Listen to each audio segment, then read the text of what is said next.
ಶರೀರವನ್ನು ಗೌಡನ ಮನೆಗೆಂತಲ ತಿಂದ ಬದುಕುವ ಹಂತಿಯನ್ನು ನಮಗನೆ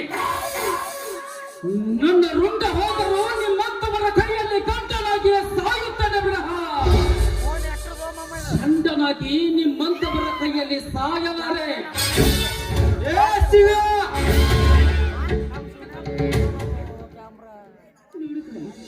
ನೀನು ಕಾಣಿದ ನನ್ನ ಪತಿಗೆ ಜೀವದಾನ ಮಾಡಿ ನನ್ನ ಪತಿ ಭಿಕ್ಷೆ ಕೊಡಿ. ಸರಿ ಆಚೆಗೆ ರಂಡೆ.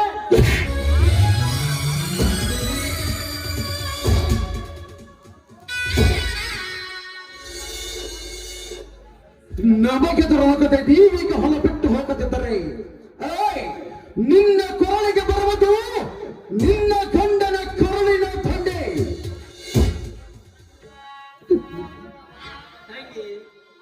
ತಿರುಗಾ ಮುರುಗಾ ಮಾತಾಡಿದ್ರು ಎಷ್ಟೊಂದಾಗತ್ತವ ಸದ್ಯ ನಿನ್ ಗಂಡನ ಸಂಡೆ ಸರ್ಕಾರ ರುದ್ರಪ್ಪನವರು. ಆದರೆ ಬಡವರ ರೈತರಿಗೆ ಕರ್ಣ ಮೂರ್ತಿಗಳಾದ ಭಾಗ್ಯದ ಅನ್ನ ನೀಡುವ ದನಿ ಕರುಣಿಸದೆ ಮತ್ತಾರನವನ್ನು ಕಾಪಾಡಬೇಕು ತಂದೆ. ಏನು ಅರಿಯದಿಲ್ಲ ನನ್ನ ಪತಿ ಮೈದನರು ತಪ್ಪುದಾರೆ ತುಳಿದಲ್ಲಿ ಬಾಧೆಯಿಂದ ಕರೆಸಿ ನಮ್ಮ ಶಕ್ತಿಯನ್ನು ನಾನು ಕೂಡಿ ಕಲಿಸುತ್ತೇನೆ. ಅವರಿಬ್ಬರನ್ನು ಸಾಲದ ಬಗ್ಗೆ ವಿಚಾರಿಸಿ ನೋಡಿ, ಅನ್ಯಾಯವಾಗಿ ಈ ಹೊಲಕ್ಕೆ ಮಾತ್ರ ಕೈ ಹಚ್ಚಿ ಬಿಡಿದ್ದೀನಿ. ಈ ಭೂಮಿ ತಾಯಿ ಹಣ್ಣು ಹಾಕುವ ತಾಯಿಯಿಂದ ಏನನ್ನುವುದಿದೆ ಧನಾಚರೇ, ನಾವು ಬರೆದು ಕೊಟ್ಟ ಕಾಗದ ಪತ್ರ ಒಂದನ್ನು ಸ್ವಲ್ಪ ಪಡೆಯಿರಿ. ಅದನ್ನು ಸಂತೋಷದಿಂದ ಓದಿ ನಮ್ಮ ಹೊಲಕ್ಕೆ ನಮಸ್ಕರಿಸಿ ನಮ್ಮ ಪಾದಿಗೆ ನಾವು ಹೋಗಿ ಬಿಡುತ್ತೇವೆ. ಬಿಚ್ಚಿ ಕೊಡು ಓದಿ. ಸರಿಯಾಗಿ ಓದ್ಕೊರಪ್ಪ.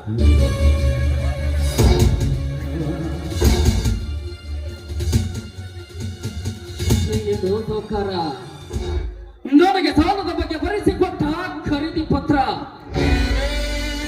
ಇಂಥ ನಗದಿ ಪತ್ರವನ್ನು ಬರೆಸಿಕೊಂಡು ಎಷ್ಟು ಬಡವರ ಜನರ ಗೋಣ ಬರುತ್ತೋ ನಿನ್ನ ಪತ್ತು ಬೆಳೆಸಿಕೊಂಡಿರುವೆ ಗೌಡ.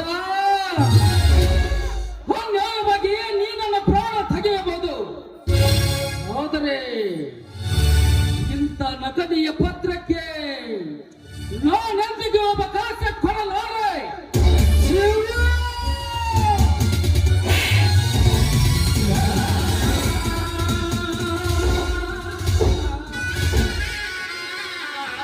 ಖರೀದಿ ಕೊಟ್ಟ ಪತ್ರವೆಂಬುದನ್ನು ಲೆಕ್ಕಿಸದೆ ಹರಿದು ಹಾಕಿದೆ ಆ ಸೊಕ್ಕಿನ ಸೂರ್ಯ ಮಗನೇ. ಹೊತ್ತುಕೊಂಡು ನಡೆ ಈ ಪೇಟೆಯನ್ನು ಮನೆಗೆ. ಕಟ್ಟಿ ಹಾಕಿ ಮೈ ಚರ್ಮ ಸುರಿಯೋಣ. ಈಗಲೇ ಹೊತ್ತೊಯ್ಯುವೆ ಈ ಕತ್ತೆ ಮರಿಯನ್ನು.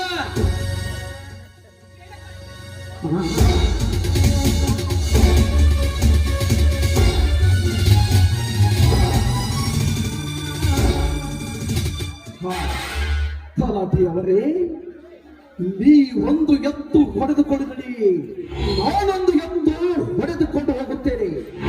ನಡೆಯಿರಿ, ಮನೆಗೆ ಹೋಗೋಣ.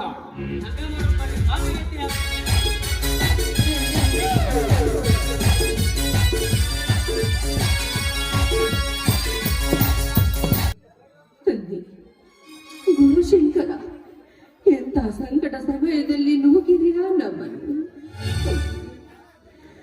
ಅನ್ನದ ಹಂಪನೆಯ ತುಂಬ ಮೀನಿಯಾಗಿ ಜನತೆ ಬಂದ ಆ ನೀಚ ಗೌಡ ನನ್ನ ಗಂಡನ ಪ್ರಾಣವನ್ನೇ ತೆಗೆತಾ ಇದ್ದಾರೆ. ಹೇಗೆ ಸಹಿಸಿಕೊಳ್ಳಲು ತಂದೆ, ನಾನು ಹೇಗೆ ಸಹಿಸಿಕೊಳ್ಳಲು?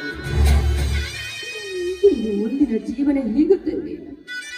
ಸಾವಿರಕ್ಕೆ 20,000 ಸಾಲವಾಗಿದೆ ಎಂದು ಸುಳ್ಳು ಹೇಳಿ ನನ್ನ ಪತಿ ದೇವರು ಹೊತ್ತು ಹೋದಿರುವ ಈಗಿನ ಶ್ರೀಮಂತರು. ಅದನ್ನು ನೋಡಿ ನೀನು ಕಣ್ಣು ಮುಚ್ಚಿಕೊಂಡು ಕುಳಿತಿರುವೆ ತಂದೆ ಈ ಜಗದಲ್ಲಿ. ಯಾರು ನಮ್ಮ ಕರುಣಿಸಿರಿ, ಯಾರು ಮುಂದೆ ಹೇಳಿಕೊಳ್ಳಲಿ ನನ್ನ ದುಃಖದ ತಾವಾಗ್ನಿಯನ್ನು.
ಸಾಹೇಬ್ರೆ ಬನ್ನಿ. ನಿಮ್ಮ ಸಾಹುಕಾರ ಹಾಕಿದ ಸುತ್ತ ಬಂಧನದಿಂದ ನನ್ನ ಪತಿಯನ್ನು ಹೇಗಾದರೂ ಮಾಡಿ ಕಾಪಾಡ.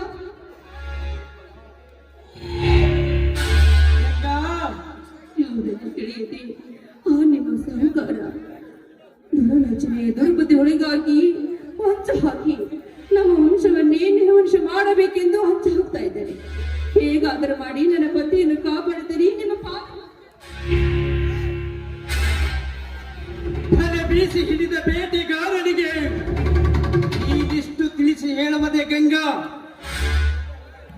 ನಿನ್ನ ಗಂಡನ ರಕ್ಷಣೆ ಮಾಡಿ ನಿನ್ನನ್ನು ವೀಕ್ಷಿಸುವುದಕ್ಕಾಗಿ ಆ ಬ್ರಹ್ಮ ನನ್ನನ್ನು ಇಲ್ಲಿಗೆ ನಿರ್ಮಿಸಿ ಕಳಿಸಿಕೊಟ್ಟಿದ್ದಾನೆ.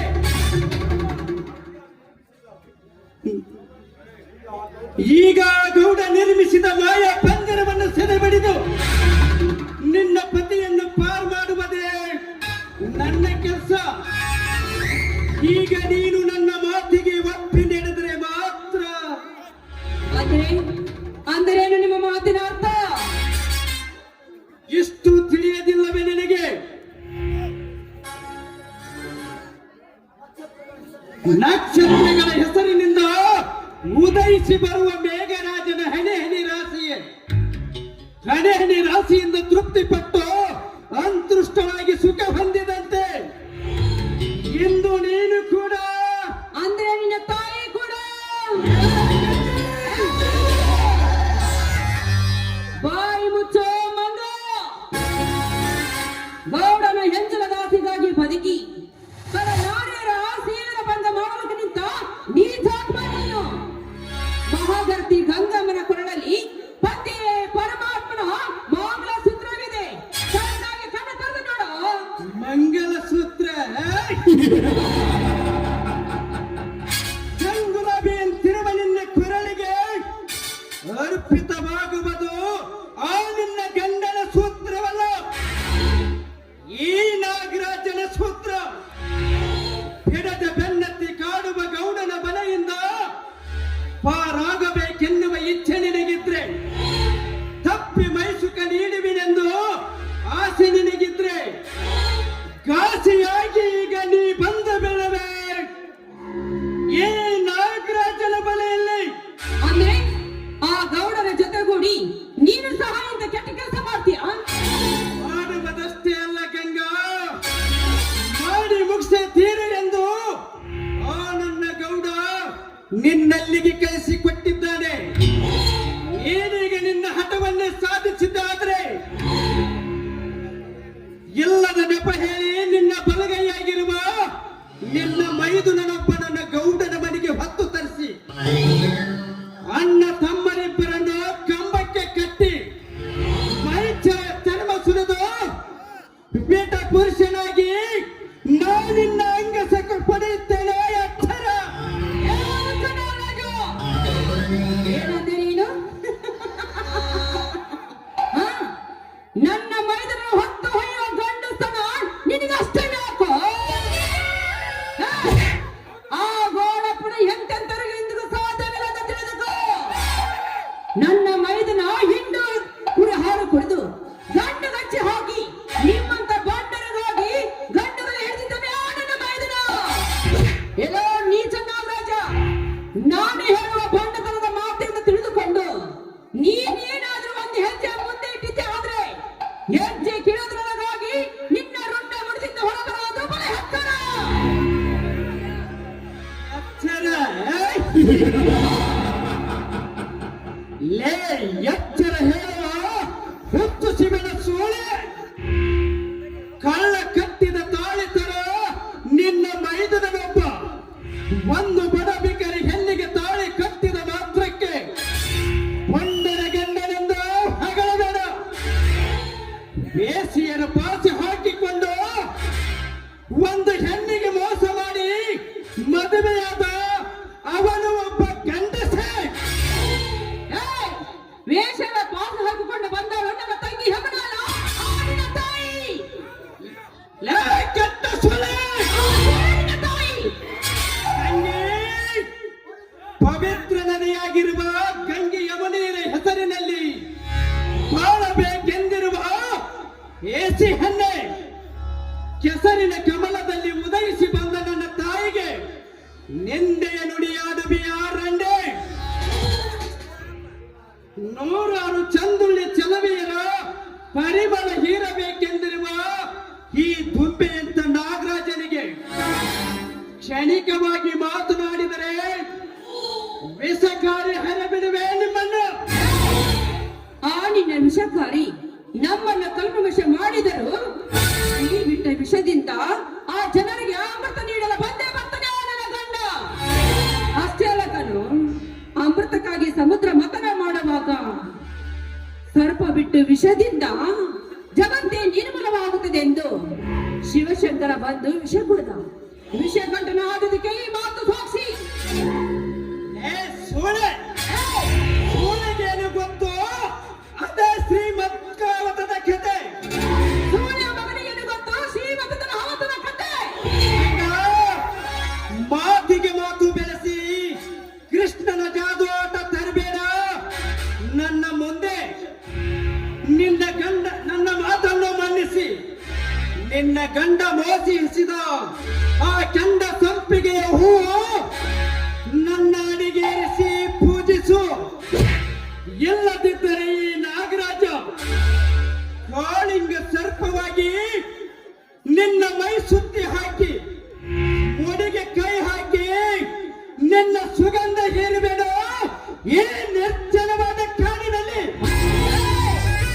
ಗಂಡನಿಗೆ ಮೀಸಲಾಗಿರುವ ಈ ದೇಹವನ್ನು ಅದು ನಿನ್ನಂತ ಗಂಡನಿಂದಿಗೂ ಸಾಧ್ಯವಿಲ್ಲದೆ ತಿಳಿದುಕೋ. ಗಂಡನಿಗೆ ಅಡಿಗೆ ಇರಬೇಕಾದ ಈ ಹೂವನ್ನು ಕಚ್ಚೆ ತೀರದ ಮುಂದೆ ಬಂದಿದೆ ಆದ್ರೆ ಅದೇ ಹೂವು ಹಾವಾಗಿ ಕಚ್ಚಿಕೊಳ್ಳುವುದು ನೆನಪಿಸಿಕೋ. ಎಲೆ ಸೊಕ್ಕಿನ ಹೆಣ್ಣೆ, ಯಾವ ರೀತಿಯಿಂದ ತಿಳಿಸಿ ಹೇಳಿದರೂ ದಾರಿಗೆ ಬರುವ ಹೆಣ್ಣಲ್ಲ ಇವಳು. ಈಗ ನಿನ್ನ ಕೋಮಲ ಕೆನ್ನೆಯ ಮೇಲೆ ಬಲವಾದ ಮುದ್ರೆ ಹಾಕಿ ನಾಗರಾಜನೆಂಬ ನಾನು ಮೂಡಿಸುವೆ ನನ್ನ ದಂತಾಕ್ಷರಗಳಿಂದ.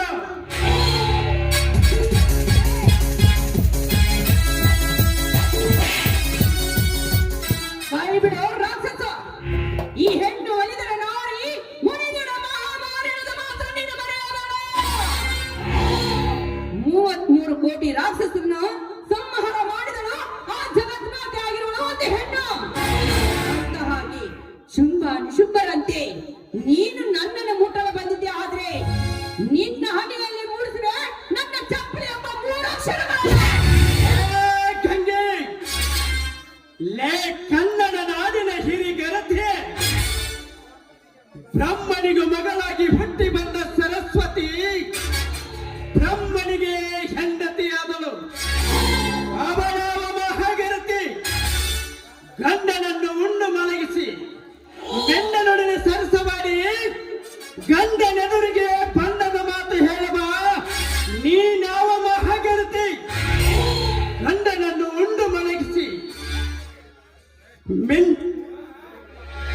ಗಂಡನನ್ನು ಉಂಡು ಮಲಗಿಸಿ ಮೆಂಡನೊಡನೆ ಸರಸು ಮಾಡಲು ಈ ಕಾಡಡಬಿಗೆ ಬಂದಿರುವೆಯಲ್ಲ. ಈಗ ನೀನ್ಯಾವ ಮಹಾಗರತಿ? ದೇವರಂತ ನನ್ನ ಮೈದನಿಗೆ ಈ ರೀತಿ ಮಾತನಾಡ್ತಾ ಇದ್ದಲ್ಲ. ಮಾತನಾಡಬೇಕಾದ್ರೆ ನೀನ್ ಎಷ್ಟು ಜನರ ರಕ್ತಕ್ಕೆ ಜನಿಸಿ ಬಂದಿರುವ ಚಾಂಡಲ. ನಾನು ನಿಜವಾಗ್ಲೂ ರೈತನ ಹೆಣ್ಣು ಕಣೋ. ನಾನು ಈ ಸಮಾಜದಲ್ಲಿ ಗರ್ತಿ ಹಾಗೆ ಬಾಳುತ್ತೇನೆ. ನಿನ್ನಲ್ಲಿ ಗಂಡನೆಯ ತಾಕತ್ತಿದ್ರೆ ಬಾರ ನನ್ನ ಈ ಗರ್ತಿ ಮುಟ್ಟಲು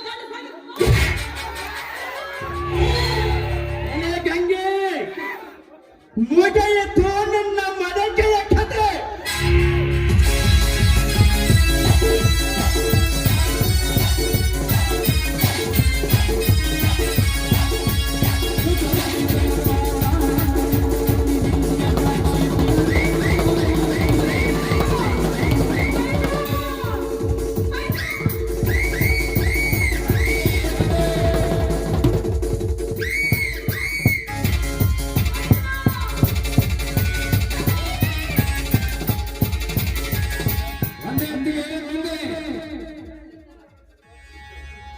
ಓಹೋ, ಶಕ್ತಿ ಬಂದನೆಂದು ಕಾಣುತ್ತದೆ.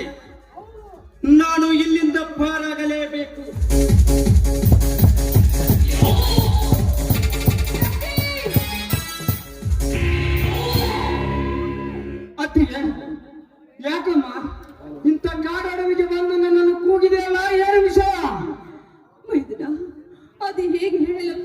ನಿನ್ನ ಕಥೆಯನ್ನು ಹೇಳಮ್ಮ, ಹೇಗಾದರೂ ಮಾಡಿ ಸಹಿಸಿಕೊಂಡು ಹೇಳಮ್ಮ ನಿನ್ನ ಕಣ್ಣೀರಿನ ಕಥೆಯನ್ನು. ನನ್ನ ಮನೆತನದ ಕೀರ್ತಿಗೆ ಅಪಮಾನ ಬಗೆಯುತ್ತಿರುವ ಅವನು ಎಂಥ ವ್ಯಕ್ತಿಯಾದರೂ ಸರಿ, ಅವನನ್ನು ದುರ್ಗಮ್ಮನಿಗೆ ಬಿಟ್ಟ ಹರಕೆ ಕೂಡದಂತೆ ಓಡಾಡಿಸಿ ಕಡಿದು ಹಾಕಿ ಅವನ ಎಲುಬು ಮಾಂಸಗಳ ಮಾನ ತಂದು ನಿನ್ನ ಕಾಲಿಗೆ ಹಾಕಿ ಗರತಿ ಗಂಗವ್ವನ ಮೈದಿನ ಶಕ್ತಿ ಎನಿಸಿಕೊಳ್ಳದಿದ್ದರೆ ನನ್ನ ಹೆಸರು ಶಕ್ತಿನೇ ಅಲ್ಲ. ಹೇಳಮ್ಮ, ನಿನಗೆ ಬಂದಿರುವ ಪಟ್ಟಣವನ್ನು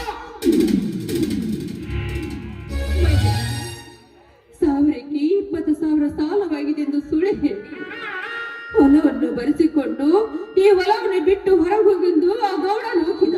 ಅಷ್ಟೇ ಇಲ್ಲಪ್ಪ, ಎತ್ತು ಸಮೇತ ನಿಮ್ಮ ಅಣ್ಣನವ್ರನ್ನ ಕರೆದುಕೊಂಡು ಹೋದ್ರಪ್ಪ. ಏನ್ ಹೇಳ್ತಾ ಇದ್ದೀಯಮ್ಮ ನೀವು? ಸಾಲದ ನೆಪ ಮಾಡಿ ನನ್ನ ಹೊಲವನ್ನು ಬರೆಸಿಕೊಂಡು ಎತ್ತಿ ಸಮೇತ ನನ್ನ ಅಣ್ಣನ ಒತ್ತಾ ಇದ್ದಾರೆ, ಚಾಟಾಳ. ಹೇಳಮ್ಮ, ಅವನೆಂತ ಪ್ರತಾಪಶಾಲಿಯಾಗಿದ್ದರು. ನೀನು ತಿನ್ನುವುದು ರೈತರು ಬೆವರು ಸುರಿಸಿದ ಫಲವನ್ನು ಸಿಕ್ಕಷ್ಟು ತಿಂದು ಬದುಕುವುದನ್ನು ಬಿಟ್ಟು ಮಾಡಿ ಅನ್ನದಾತರ ಮೇಲೆ ಕೈಯಷ್ಟು ಹೊತ್ತು ಸ್ವರ್ಗ ಬಂತರಲ್ಲಿ ಮಗನ. ನಿನ್ನ ಕೊಪ್ಪಿದ ದೇಹವನ್ನು ಇದ್ದಾಗ ಮಾಡಿ ಬಡವರ ಬೆವರಿಂದ ಕೆಪ್ಪು ಹಾಕಿಕೊಂಡಿರುವ ನಿನ್ನ ಹೊಟ್ಟೆಯ ಮೇಲೆ ಕಾಲಿಟ್ಟು ನಿನ್ನ ಒಂದೊಂದು ಅವಯವಗಳನ್ನು ಕಡಿದು ಹಾಕಿ ನುರಿ ನಾಯಿಗಳಿಗೆ ನೈವೇದ್ಯ ಮಾಡದಿದ್ದರೆ ನಾನು ನಮ್ಮಪ್ಪನ ರಕ್ತಕ್ಕೆ ಹುಟ್ಟಿದವನ ಗೌಡ. ಅತ್ತಿಗೆ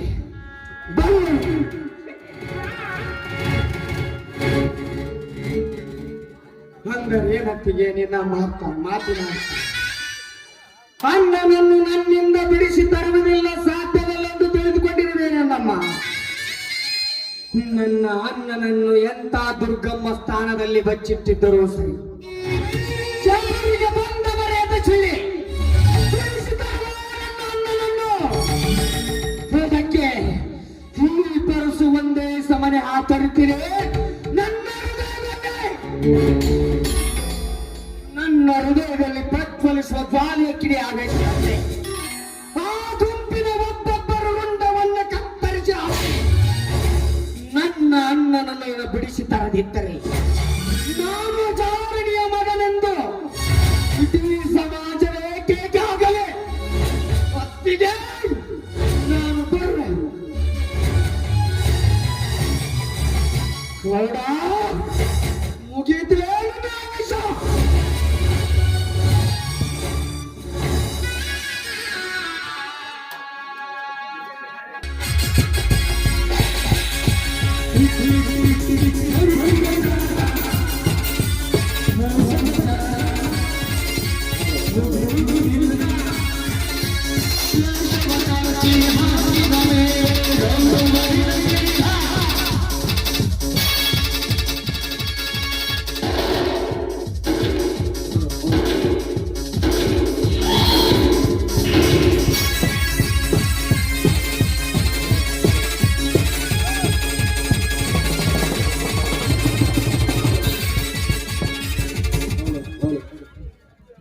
ಶಿವ್ಯ,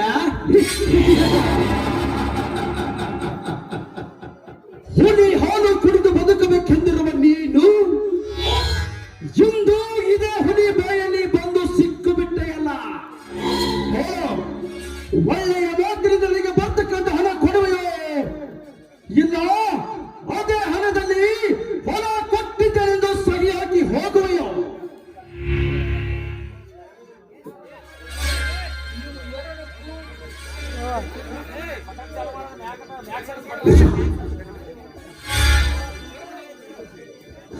ಇವು ಎರಡಕ್ಕೂ ನಾನು ಒಪ್ಪುವುದಿಲ್ಲ.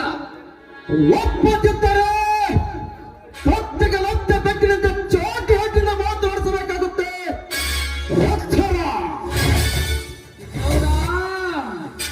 ಈ ನಿನ್ನ ಚೋಟಿ ಹೊಟ್ಟು ಒಂದೇ ಹೇಗೆ ಲಾಟಿ ಪ್ರಲೋಹ ಮಾಡಿದರು ಈ ಶಿವ ಸತ್ಯಕ್ಕೆ ಸಾಯುತ್ತಾನೆ ವಿನಃ ನಿನ್ನ ಅನ್ಯಾಯದ ಹೊಡೆತಕ್ಕೆಂದು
ನನ್ನ ಸರಪಳಿಯನ್ನು ಬೆಚ್ಚಿ ತೋರಿಸಲೇ ನಿನ್ನ ಸೂರತನವನ್ನು.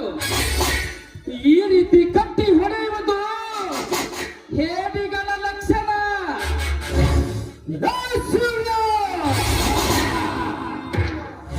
ಚೀನ ಬೆಲೆಗೆ ಹೋದರೆ ನಿನ್ನಂತೂ 100 ಪದಾಧಿಕಾರಿಗಳಿಗೆ ಅನ್ನ ಹಾಕಿ ಪುಣ್ಯದಾದೆನಿಸಿಕೊಂಡವ ಈ ರುದ್ರೇಗೌಡನಿಗೆ ಅನ್ಯರ ಎಂಜಲು ತಂದು ಬದುಕುವನಿದ್ದ ಬಕರ ಮಗನೇ. ನಿನ್ನನ್ನು ಜೀವಂತ ಸುತ್ತರು ನನ್ನ ಹೊಟ್ಟೆಯಲ್ಲಿ ಹತ್ತಿರ ಪ್ರಾಯಗಳಿ ಶಾಂತವಾದದು ತೋಳು ಮಗನೇ.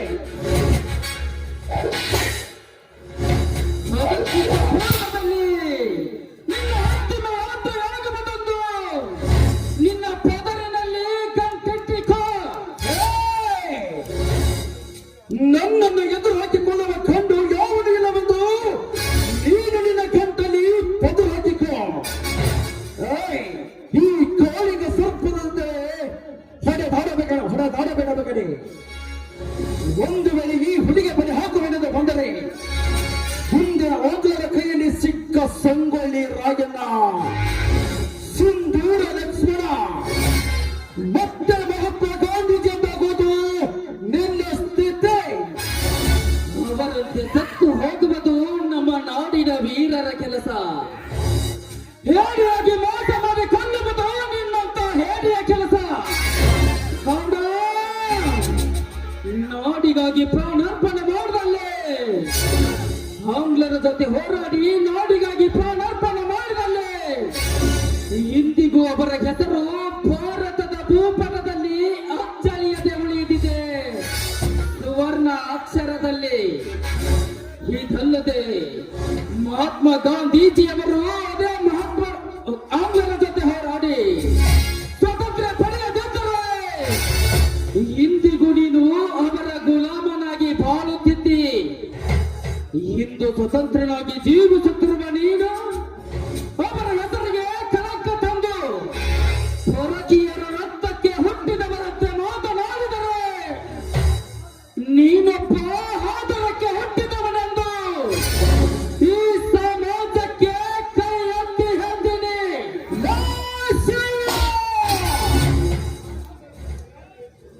ಮಾತಿನಲ್ಲಿ ಮರೆಯಾದೀತು ಮಾತನಾಡದೆ ನನಗೆ ಮನವಂತೆ ಮಾತಾಡುವೆಯೋ ಮಗನೇ? ಹೋಗು, ಕಾಯ್ದ ಕಪ್ಪಿನವನ್ನು ತೆಗೆದುಕೊಂಡು ಬಾ. ಅಪ್ಪನೇದನೆ ಶಿವೇ,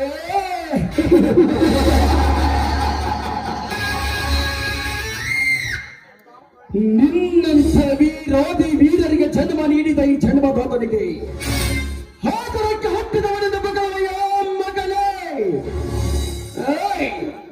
ಹಿಂದೆ ನಿನಗೆ ನಿನ್ನ ತಾಯಿ ಜನ್ಮವಿಟ್ಟಾಗ ತಿನ್ನಲು ತುತ್ತು ಕೂಡಲದೆ ಭಾನುಂತಿಯಾದ ನಿನ್ನ ತಾಯಿ ನನ್ನಂತ ಶ್ರೀಮಂತರಿಗೆ ಸೆರೆಕಾಸಿ ನಿನ್ನನ್ನು ಜೋಕೆ ಮಾಡಿದ್ದು ಮರೆತೋದೆಯ.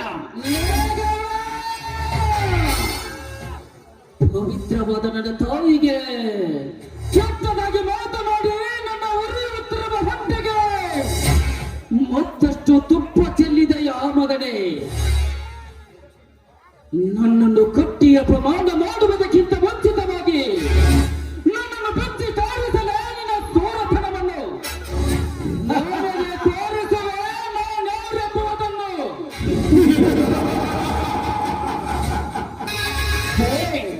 ನಿನ್ನನ್ನು ಹಿಡಿದು ಕಟ್ಟಿ ಹಾಕಿದ್ದು ನಿನ್ನ ಶೂರತನದ ಮಾತು ಕೇಳಕ್ಕಲ್ಲ. ನಿನ್ನನ್ನು ಕಟ್ಟಿ ನನ್ನ ಸೇವೆ ತೀರಿಸಿಕೊಳ್ಳಲು. ಸುಮ್ಮನೆ ನೀನೀಗ ಈ ಪತ್ರಕ್ಕೆ ಸಹಿ ಹಾಕಲು ಒಪ್ಪದಿದ್ದರೆ ಚಿತ್ರಗಂಧೆಗಳಾಗಿ ಸಾಯಬೇಡ ಮಗನೇ. ಸಹಿ ಹಾಕು ಸುಮ್ಮನೆ. ಗೌಡ, ಘನತೆಯಲ್ಲಿ ಹಾಲು ಉಂಟು ಬೆಳೆದ ಖಂಡತೆಗೆ ನೀರಿನ ಕಬ್ಬಿಣದ ತೊಂದರೆಗೆ ನಡುಗದು ಈ ರೈತನ ಖಂಡತೆ. ನೀನೀಗ ಮೋಸ ಮಾಡಿ ನನ್ನ ಪ್ರಾಣ ತೆಗೆಯಬಹುದು, ಆದರೆ ನಿನ್ನ ಪ್ರಾಣಕ್ಕಾಗಿ ಪಣ ಕೊಟ್ಟ ನನ್ನ ತಮ್ಮ ನಿನ್ನ ಪ್ರಾಣ ತೆಗೆಯುವುದು ಬಿಡುವುದಿಲ್ಲ. ಎಚ್ಚರ ಮಗನೇ.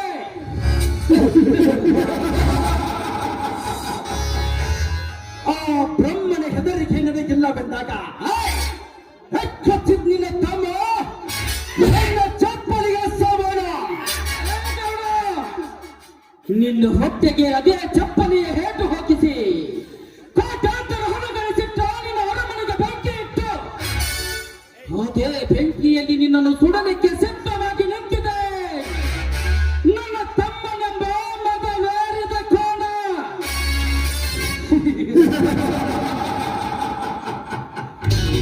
ಆ ಕೋಣಕ್ಕೆ ತಕ್ಕಂತೆ ನಿರ್ಮಿಸಿರುವೆ ಹಠ ಮಾರಿ ಎಂಬ ಖಡ್ಗವನ್ನು. ಈಗ ಈ ಕೋಣಕ್ಕೆ ತಕ್ಕಂತೆ ನಿರ್ಮಿಸಿರುವೆ ಕಾಯ್ದ ಕಪ್ಪಿನವನು.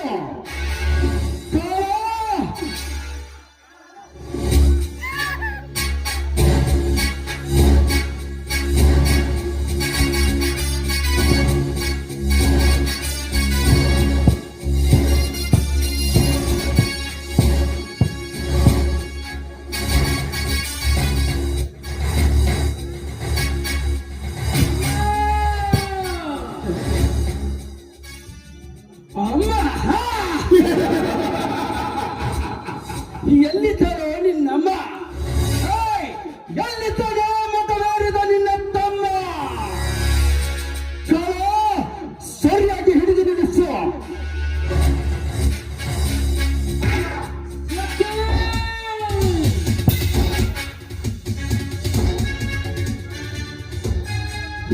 ಶಿವ್ಯ, ನಿನ್ನಗೆ ಈಗ ಒಂದೇ ದಾರಿ. ಕೊನೆಯದಾಗಿ ಹೇಳ್ತೇನೆ ಮಗಳೇ, ಈ ಪತ್ರಕ್ಕೆ ಸಗಿ ಹಾಕಿ ಹೊರಟು ಹೋಗೋ ಇಲ್ಲಿಂದ. ಗೌಡ, ಹೊರಟು ಹೋಗಲಿಕ್ಕೆ ನಾನನ್ನು ಹೇಳಿ ರಕ್ತಕ್ಕೆ ಹುಟ್ಟಿಲ್ಲಲೇ ಮಗನೇ. ಈ ಕರ್ನಾಟಕದ ವೀರ ಸಿಂಹ ನೆನೆಸಿಕೊಂಡಿರುವ ಸೂರ ನನ್ನ ತಂದೆಯ ರಕ್ತಕ್ಕೆ ಹುಟ್ಟಿದ್ದೇನೆ. ಅಂತವರ ಹೊಟ್ಟೆಯಲ್ಲಿ ಹುಟ್ಟಿದ ನಾವು ನಿನ್ನ ಪ್ರಾಣ ತೆಗೆಯದೆ ಬಿಡಲಾರೆವು. ಎಚ್ಚರ. ಸಿಕ್ಕೇರಿ ಸಕ್ಕಿ ನಿಂತ ನನ್ನ ತಮ್ಮ ಎಂದು ಕೊರೆ ಹಾಲು ಕುಡಿದು ನಿನ್ನ ರುಂಡು ಬಣ್ಣ ಮುಂಡದಿಂದ ಬೇರ್ಪಡಿಸಿ ನನ್ನ ಹೊಲದೊಳಗಿನ ಬನ್ನಿ ಮಹಂಕಾಳಿಗೆ ಹಾರವನ್ನು ಹಾಕಿ ನಿನ್ನ ಮೈ ಚರ್ಮ ಸುಲಿದು ನನ್ನ ತಮ್ಮ ನಡುವ ಮಕ್ಕಳನ್ನು ಮಾಡಿಸಿಕೊಳ್ಳುತ್ತಾನೆ. ನೀನು ಎಚ್ಚರ.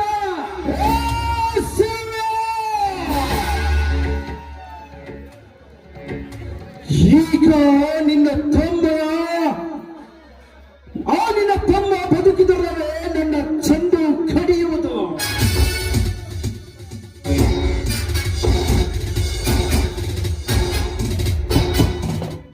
ಕಾಳ,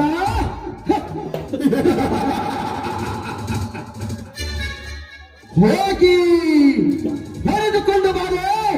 ದುರ್ಗಮ್ಮನಿಗೆ ಹರಕೆ ಬಿಟ್ಟ ಕೋಣವಂತೆ ಅವನ ಹೆಂಡತಿ ಮುಂದೆ ಕಡಿದು ಹಾಕಿ ಬಿಡೋಣ. ರಂಬೆ ಊರ್ವಶಿದ್ದ ಅವರಿಬ್ಬರ ಹೆಂಡತಿಯರನ್ನು ನನ್ನ ಅರಮನೆಗೆ ಹತ್ತುಕೊಂಡು ಬಾ. ಅರಮನೆಗೆ ಏಕೆದನಿ ಕರಿನಾಗರದಂತೆ ಬುಸ್ಕುಡ್ತಿರುವ ಪರಂಧಾಮನ ಮುಂದೆ ತಂದು ಹಾಕಿ ಬಿಡುವೆ. ಸಿಕ್ಕಂತೆ ಕುರಿ ಹಾಲು ಕುಡಿದು ಕೆಚ್ಚದ ಬೆಳೆಸಿ ತಿರುಗಾಡುತ್ತಿರುವ ಆ ಕೋಣವನ್ನು ಸಿಕ್ಕಂತೆ ತುಂಡರಿಸಿ, ಆ ತಪ್ಪಿದ ಕೋಣವನ್ನು ತುಂಡರಿಸಿ ನಿಮ್ಮ ಕಡಿದು ತುಂಡರಿಸಿ. ಲೇ ಗೌಡನ ಮನೆ ಬಾಗಿಲು ಕಾಯುವ ನಾಯಿ ನನ್ನ ಮಗನೇ, ಆ ಕೆಲಸವನ್ನು ಮಾಡುವುದಾದರೆ ಮೊದಲು ನನ್ನನ್ನು ಮುಗಿಸಿ ಹೋಗಲೇ. ಆ ದುಷ್ಟ ಕೆಲಸ ನನ್ನ ಕಣ್ಣಿಗೆ ಕಾಣಬಾರದು. ಶಿವಣ್ಣ, ಮೊದಲಿನ ಕತ್ತಿ ಮುಗಿಸಿ ಬಿಟ್ರ PR ಪೂಜಾರಿ ಅವರ ಕವಿಗಳು ನಿನ್ನ ಕತ್ತಿ ಹೆಂಗ ರಚಿಸ್ಬೇಕಪ್ಪ ಮುಂದವರು. ಲೇ ಕೊರ್ಕರ್ಣಿ, ಉಚ್ಚ ಬ್ರಾಹ್ಮಣನ ಮನೆತನ ತ್ಯಜಿಸಿ ಎಂತ ಹೇಸಿಗೆ ತಿನ್ನುವ ಕೆಲಸ ಮಾಡ್ತೀಯಲ್ಲೇ ಹಲ ಕಾಣನ ಮಗನೇ. ಇಂಥ ಕೆಲಸವನ್ನು ಮಾಡುವುದಾದರೆ ಚಂದುಳ್ಳಿ ನಿನ್ನ ಮಗಳನ್ನು ತಂದು ಹಾಕಬೇಕಿತ್ಲೇ. ಅಂದ್ರ ನಿನಗೊಬ್ಬ ಗಂಡಸು ಅಂತಿದ್ರು. ಗೌಡ್ರ ಗೌಡ್ರ ಎಂತ ಮಾತಾಡ್ಸ್ಬಿಟ್ರಿ ಹುಚ್ಚು ಮುಂಡ್ಯ ಮಗನ ಕಡೆಯಿಂದ. ಕುಲಕರ್ಣಿಯವರೇ, ಮಾತಿಗೆ ಮಾತು ಬೆಳೆಸುತ್ತ ನಿಂತರೆ ನಮ್ಮ ಕಾರ್ಯವೆಂದು ಕೈಗೂಡಲಾರದು. ಕರಿಯ ಮರಿಯ ಸರಿಯಾಗಿ ಹಿಡಿದು ಬಿಡಿಸಿರಿ ಅವರನ್ನು.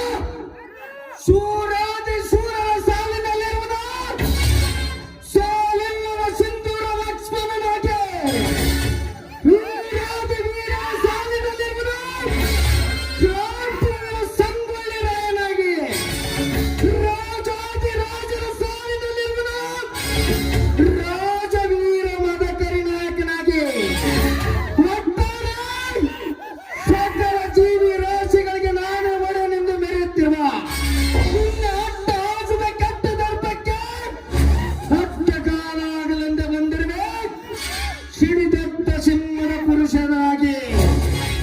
ಹೇ ಗೌಡ, ನನ್ನ ಹೊಟ್ಟೆಯಲ್ಲಿ ಉರಿಯುತ್ತಿರುವ ತಾವಾಗ್ನಿಗೆ ಮತ್ತಷ್ಟು ಸೇಡಿನ ತುಪ್ಪ ಹಾಕಿ ಹೊತ್ತಿಸಿ ಏನು ಅರಿಯದ ನನ್ನ ಅಣ್ಣನನ್ನು ಕಂಬಕ್ಕೆ ಕಟ್ಟಿ ಹಾಕಿ ಸಿಕ್ಕಂತ ಚಿತ್ರಹಿಂಸ ಕೊಟ್ಟು ಒಂದು ಕಣ್ಣು ಕೂಡ ಕಿತ್ತು ಬಿಟ್ಟಿದ್ದೇವ ಮಗನೇ. ನಾನು ನಿನ್ನನ್ನು ಜೀವ ಸಹಿತ ಉಳಿಸಲಾರೆ. ನಾನೀಗ ನಿನ್ನನ್ನು ಜೀವ ಸಹಿತ ಉಳಿಸಲಾರೆ.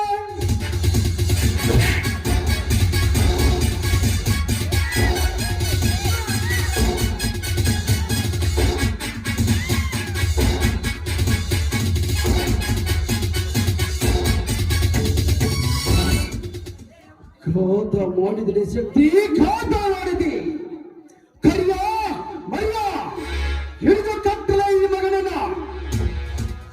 ಗೌಡ, ದಾಂಡಿಗರ ಗುಂಪು ಕಟ್ಟಿಕೊಂಡು ನಾನೊಬ್ಬ ದಾಂಡಿಗನೆಂದು ದಂಡು ಬೀಗುವ ನೀನು ನಿನ್ನ ದಾಂಡಿಗರು ನನ್ನ ಸೊಂಡದಲ್ಲಿಡುವ ಗಂಡುಗಳಿಗೆ ಆವತಿ ಆಗುವುದು ಕೆಲ ಕ್ಷಣದ ಕೆಲ.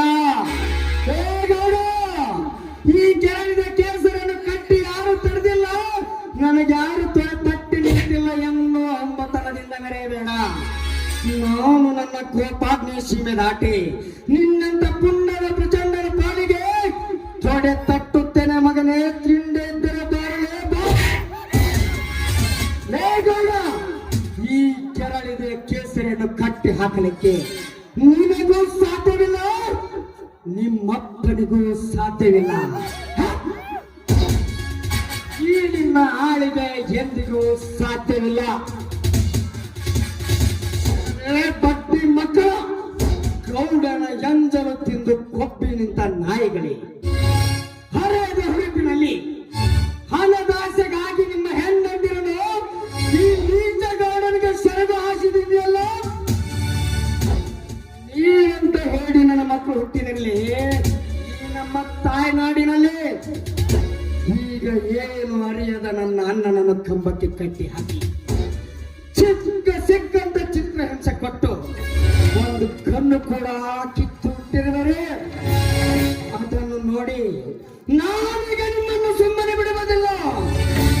ನಿಮ್ಮಿಬ್ಬರ ಎದೆಗುಂಡಿಗೆಯನ್ನು ಸಿಳ್ಳಿ ಹಾಕಿ ಹೊರಬರುವ ಬಿಸಿ ರಕ್ತವನ್ನು ಗದಗದಿನ ಕುಡಿದು ಈ ಗೌಡನ ಮನೆಯ ಬಾಗಿಲಿಗೆ ನಿಮ್ಮ ರುಂಡವನ್ನು ಕಟ್ಟದಿದ್ದರೆ ನನ್ನ ಹೆಸರು ಶಕ್ತಿನೇ ಅಲ್ಲ.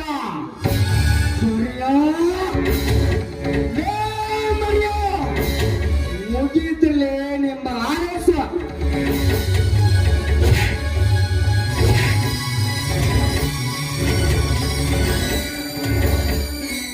ಗೌಡ, ಇಂದು ನೀ ಹಾಕಿದ ಸೇಡಿನ ಸಂಚಿಗಾಗಿ ನಿನ್ನ ಮನೆಯಲ್ಲಿ ನಡೆಯುವುದು ಮರಣದ ಮಾನವನೇ.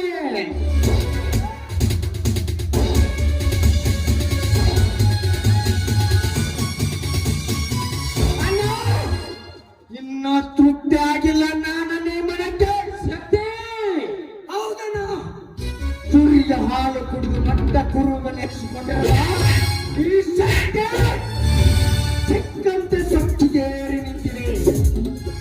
ಮದದ ಮದ್ದಾನೆ ಆಗಿರುವ ಈ ಗಂಡು ಹುಲಿ ಇನ್ನು ಯಾರ ರಕ್ತ ಕುಡಿತಿದೆ ಎಂಬುದನ್ನು ತಿಳಿದಿಲ್ಲ ಈ ಗೌಡನಿಗೆ.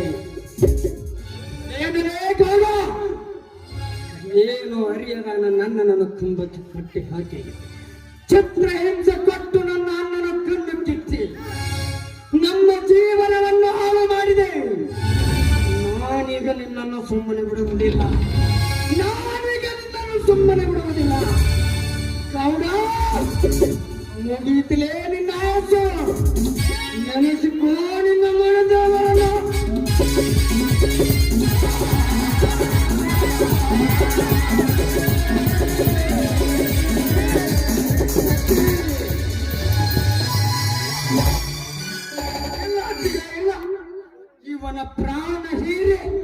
ರಕ್ತ ಕುಡಿದಾಗಲೇ ಸಿಗುವುದು ನನಗೆ ಮುಕ್ತಿ. ನಿಲ್ಲು ಶಕ್ತಿ ನಿಲ್ಲು. ಇವನಿಗೆ ಇದೊಂದು ಜೀವದಾನ ಮಾಡಿಬಿಡು. ಮನುಷ್ಯನಾದರೂ ತಿಳಿದುಕೊಳ್ಳಲಿ. ನೀನಿನ್ನು ಕೊನೆಗಡುಕನಾಗಬೇಡಪ್ಪ ಈ ಸಮಾಜದಲ್ಲಿ. ಅಣ್ಣ, ಎಂತ ಗಾತ ಮಾಡಿಬಿಟ್ಟೆ ಅಣ್ಣ, ಎಂತ ಗಾತ ಮಾಡಿಬಿಟ್ಟೆ. ಎಂತ ನನ್ನ ತಮ್ಮನಿದ್ದು ನಿನ್ನ ಕಳೆದುಕೊಂಡು ನಾನು ಏನು ಸಾರ್ಥಕ? ನಿನ್ನ ತಮ್ಮನಾಗಿ ಹುಟ್ಟಿ ಬಂದ ನಾನೇನು ಸಾರ್ಥಕ? ಚಂದನಾಗಿ ಬಿಟ್ಟೆನ ಇಂದು ನಿನ್ನ ಮಾತಿಗೆ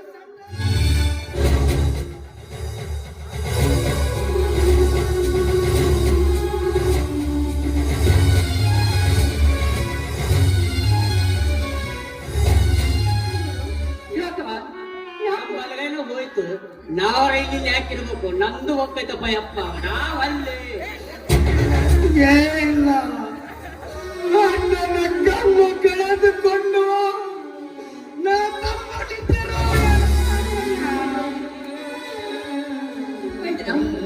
ನೀನು ಯಾಕಪ್ಪ ಈ ಅಡ್ಡ? ನಿಮ್ಮ ಅಣ್ಣನವರು ಹೇಳೋ ಮಾತು ಕೇಳು. ನಡೆಯೋ ಮನೆಗೆ ಹೋಗೋಣ. ಅಣ್ಣ,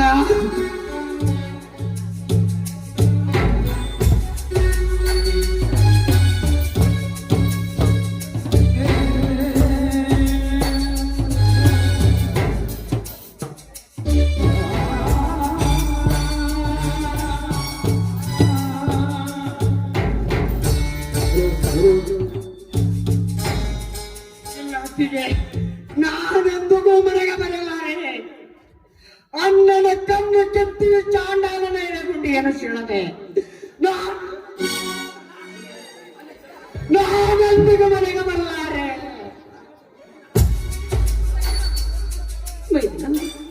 ನಿಮ್ಮ ನನ್ನ ಮಾತು ಮೀರಬಾರ್ದಪ್ಪ. ನೋಡು, ನನಗೆ ಏನು ಧೈರ್ಯ ಬರ್ತಾ ಇಲ್ಲ. ಮೊದಲು ನಿಮ್ಮ ಅಣ್ಣನನ್ನು ಆಸ್ಪತ್ರೆಗೆ ಕರೆದುಕೊಂಡು ಹೋಗೋರು. ಬಾರು ಹೋಗೋಣ.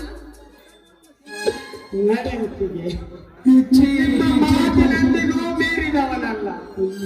ನಿಮ್ಮ ಆನೆ ಎಂದಿಗೂ ನನಗೂ ಮುರಿಯಲು ಸಾಧ್ಯವಿಲ್ಲ. ನಡೆಯುತ್ತಿದೆ.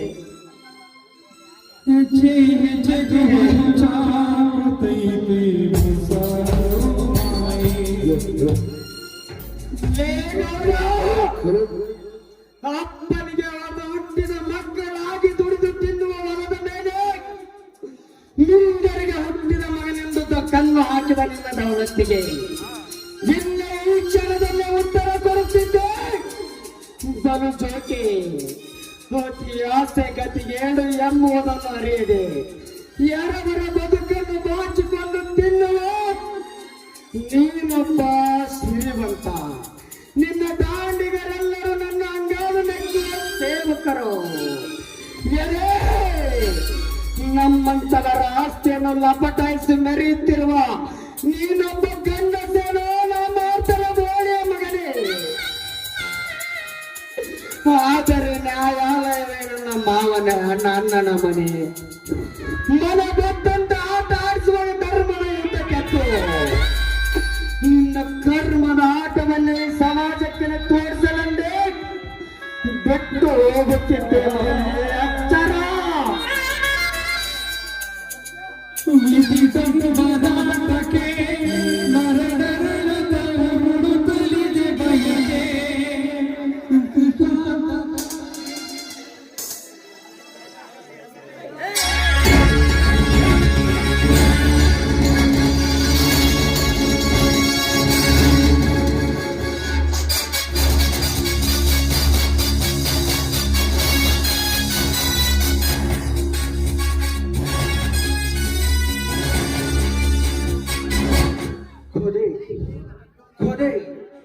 ನನ್ನ ಕೊನೆ, ನನ್ನ ಕೈಯೊಳಗಿರುವ ಕರಿಯ ಮರಿಯಾದ ಕೊನೆ.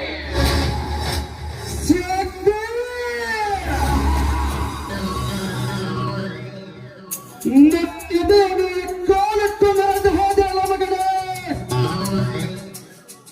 ಇದರ ಸಾರಿಗಾಗಿ ನಿನ್ನನ್ನು ಜೈಲಿಗೆ ಹಾಕಿಸಿ ಚಿತ್ರ ಹಿಂಸೆ ಕೊಟ್ಟು ಅದೇ ಜೈಲಿನಲ್ಲಿ ನಿನ್ನ ಕಣ್ಣೆದುರಿಗೆ ನಿನ್ನ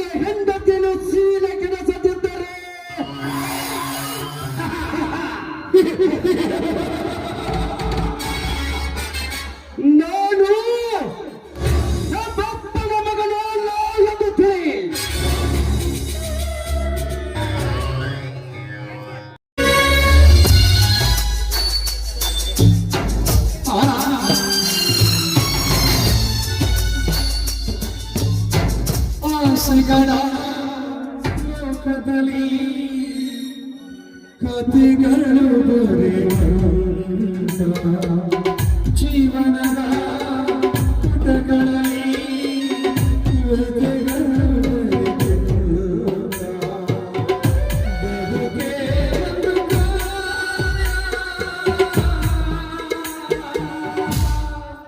ಲೇ ಶಕ್ತಿ ಎಲ್ಲೋ ನೀನೀಗ ಒಂದು ಹೆಜ್ಜೆ ಮುಂದಕ್ಕೆ ಇಟ್ಟಿದ್ದಾದರೆ ನೀನೀಗಲೇ ಶೂಟ್ ಮಾಡಿ ಬಿಡುತ್ತೇನೆ. ಅತ್ತಿಗೆ ಪೊಲೀಸರು ನಮ್ಮನ್ನು ಹಿಡಿಯಲು ಬಂದಂತೆ ಕಾಣುತ್ತದೆ. ನೀವು ಅಣ್ಣನನ್ನು ಕರೆದುಕೊಂಡು ಇಲ್ಲಿಂದ ಮನೆಗೆ ಆಸ್ಪತ್ರೆಗೆ ಹೋಗಿಬಿಡುತ್ತದೆ. ಇಲ್ಲ ಮೈದನ, ಇಲ್ಲ, ನಿನ್ನ ಬಿಟ್ಟು ನಾನು ಎಲ್ಲೂ ಹೋಗುವುದಿಲ್ಲ. ನಾನು ಹೇಗೆ ಬಾಳಲಿ ಮೈದನ? ಹಾಗೆ ಅರ್ಥ ಹಿಡಿಯುವ ಸಮಯ ಇದು ಅಲ್ಲತ್ತಿಗೆ. ನಾನು ಜೈಲಿಗೆ ಹೋಗುವುದಂತೂ ಖಚಿತ. ಆದರೆ ಹೋದ ಮರುಕ್ಷಣವೇ ಮತ್ತೆ ಬರುತ್ತೇನೆ. ಅಣ್ಣನನ್ನು ಆಸ್ಪತ್ರೆಗೆ ಕರೆದುಕೊಂಡು ಹೋಗಲೇಬೇಕು. ನೀವು ನನ್ನ ಜೊತೆಯಲ್ಲಿದ್ದರೆ ನೀವು ಕೂಡ ಕಾರ್ಯಕ್ರಮ ನೋಡಬೇಕಾಗುತ್ತದೆ. ನೀವು ಕೂಡ ನನ್ನ ಜೊತೆ ಜೈಲಿಗೆ ಬರಬೇಕಾಗುತ್ತದೆ. ಅಣ್ಣನನ್ನು ಕರೆದುಕೊಂಡು ಆಸ್ಪತ್ರೆಗೆ ಹೋಗಿ ಬಿಡಮ್ಮ. ಮೈದನ, ಇಲ್ಲೋ, ನಾನು ನಿನ್ನ ಜೊತೆಯಲ್ಲಿ ಇದ್ದು ನಿನ್ನ ಜೊತೆಯಲ್ಲಿ ಸಾಯ್ತೀನಿ ಕಣೋ. ಆದ್ರೆ ನಿನ್ನನ್ನು ಬಿಟ್ಟು ಆ ಪಾಪಿಗಳ ಕೈಯಲ್ಲಿ ನಾನು ಕೊಟ್ಟು ಅತ್ತಿಗೆ ಈ ನಿನ್ನ ಮೈದುನ ಜೈಲಿಗೆ ಹೋಗುತ್ತಾನೆಂದು ತಿಳಿದು ತಪ್ಪಿಸಿ ಕಂಬನಿ ಹುಡುಕದಿರಲ್ಲ. ನಾನಿಲ್ಲದ ಸಮಯವನ್ನು ನೋಡಿಕೊಂಡು ಯಾವಾಗಾದರೂ ಕುಂಕಿ ನನ್ನ ಮಗ ನನ್ನ ಮನೆತನದ ಮೇಲೆ ಕಣ್ಣು ಹಾಕಿದರೆ ಅವತ್ತೇ ಅವರೇನೊಂದು ಮನುಪಾನ ಮಾಡುತ್ತೇನೆ. ಈ ಮಾತು ಸತ್ಯ. ಆದರೆ ನನ್ನನ್ನು ಆಸ್ಪತ್ರೆಗೆ ಕರೆದುಕೊಂಡು ಹೋಗಲೇಬೇಕು. ಹೋಗು ಹೋಗು ಹೋಗ ಮಾಡಿದ ಕೈ ಮುಗಿತೇನೆ.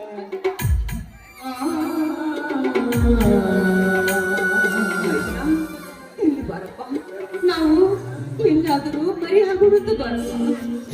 ಇಲ್ಲ ಅತ್ತಿಗೆ, ಇಲ್ಲ. ಕೊಲೆ ಮಾಡಿ ಹೇಳಿ ಅಂತ ತಪ್ಪಿಸಿಕೊಳ್ಳುವುದು ಗಂಡಸಿನ ಲಕ್ಷಣವಲ್ಲ. ಸಮಾಜಕ್ಕೆ ಅನ್ಯಾಯ ಬಗೆಯಂತ ನೂರಾರು ಪುಣ್ಯಗಳನ್ನು ಕತ್ತರಿಸಿ ಹಾಕಿ ಸ್ವತಃ ನಾನೇ ಶರಮನೆಗೆ ಹೋಗಿ ಬರುತ್ತೇನೆ. ಆದರೆ ಈ ನನ್ನ ಪ್ರಾಣ ಮೀಸಲಿಟ್ಟಿರುವುದೇ ಸತ್ಯಕ್ಕಾಗಿ. ಹೋಗಮ್ಮ, ಅಣ್ಣನನ್ನು ಕರೆದುಕೊಂಡು ಬೇಗ ಇಲ್ಲಿಂದ ಹೋಗಮ್ಮ. ಅತ್ತಿಗೆ ಹೋಗದಿದ್ದರೆ ನಿನಗೆ ನಾನು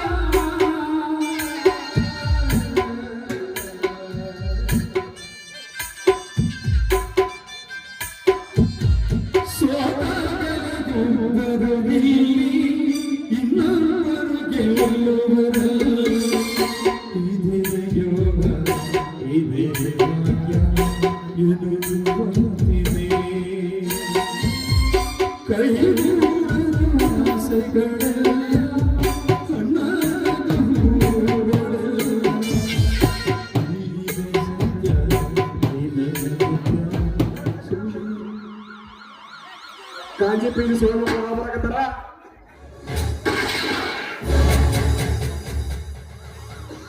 ಘಾತ ಮಾಡಿದೆ ಇನ್ಸ್ಪೆಕ್ಟರ್, ಮೋಸ ಮಾಡಿದೆ. ಮೋಸ ಮಾಡುವುದಷ್ಟೇ ಏಕೆಲೆ? ಹೇಡಿಯಂತೆ ತಪ್ಪಿಸಿಕೊಂಡು ಓಡಿ ಬರುವ ನಿನ್ನ ರಕ್ತ ಭೂಮಿಗೆ ಹರಿಸಿ ನಿನ್ನನ್ನು ಅರೆಸ್ಟ್ ಮಾಡಲಿಕ್ಕೆ ಬಂದಿದ್ದೇನೆ. ಯಾರನ್ನು ಒದಿತೀವಿ ಇನ್ಸ್ಪೆಕ್ಟರ್? ನಿನ್ನಿಂದ ತಪ್ಪಿಸಿಕೊಂಡು ಓಡುವುದಕ್ಕೆ ನಾನೇನು ನಿನ್ನಂತ ಹೇಳಿಯಲ್ಲ. ಸಮಾಜಕ್ಕೇನೆ ಅನ್ಯಾಯ ಬಗೆಯುವ ಇಂಥ ಸಾವಿರಾರು ಕುಂಡಿಗಳನ್ನು ಕತ್ತರಿಸಿ ಹಾಕಿ ಸ್ವತಃ ನಾನೇ ಶಿರವಣಿಗೆ ಹೋಗಿ ಬರುತ್ತೇನೆ. ಆದರೆ ಲಂಚ ತಿಂದು ಕೆಂಚರ ಹಾಗೆ ಈ ಶಕ್ತಿಗೆ ಅಲ್ಲದ ಅಪಶಬ್ದ ಮಾತನಾಡಿದರೆ ನಿನ್ನ ಮೈ ಚರ್ಮ ಸುರಿದು ಕತ್ತರಿಸಿ ಹಾಕಬೇಕಾಗಿತ್ತು. ಹುಷಾರ್.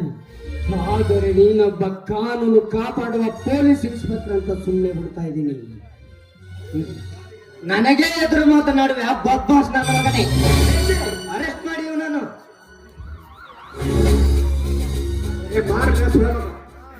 ಏನನೇ ಹಾಡಾಗಲಿ ರುದ್ರಗೌಡನ ಮನೆ ಪ್ರವೇಶಿಸಿ ನನಗೆ ಸೊಕ್ಕಿನಿಂದ ಮಾತನಾಡುವೆ ಆ ಬದ್ಮಾಸ್.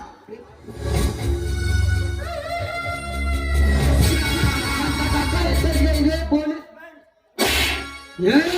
ಇನ್ಸ್ಪೆಕ್ಟರ್, ಈ ನಿನ್ನ ಲಂಚಕ್ಕಾಗಿ ಒಟ್ಟು ಹೊಡೆತ ಕೇವಲ ನನಗೆ ತುಂಬಾ ಸಮಾನ. ಆದರೆ ನೀನೊಬ್ಬ ಒಳ್ಳೆಯ ನಿಷ್ಠಾವಂತ ಪೊಲೀಸ್ ಅಧಿಕಾರಿಯಾಗಿದ್ದರೆ ಮೊದಲಿಂದ ನ್ಯಾಯ ಅನ್ಯಾಯವನ್ನು ವಿಚಾರಿಸಬೇಕಾಗಿತ್ತು.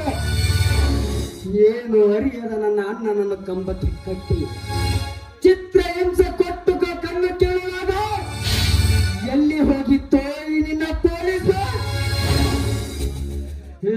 ಇನ್ಸ್ಪೆಕ್ಟರ್?